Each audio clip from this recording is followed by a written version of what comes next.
Uy, Romy.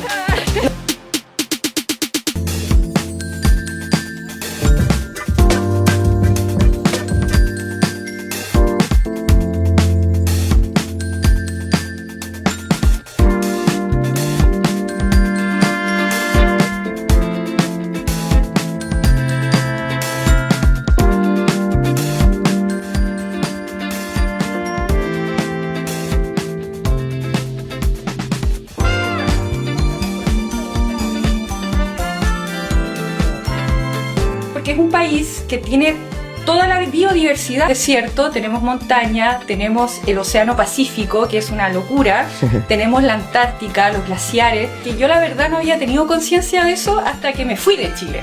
Ahí realmente yo tomé conciencia de wow, ok, porque antes para mí esas cosas eran normales.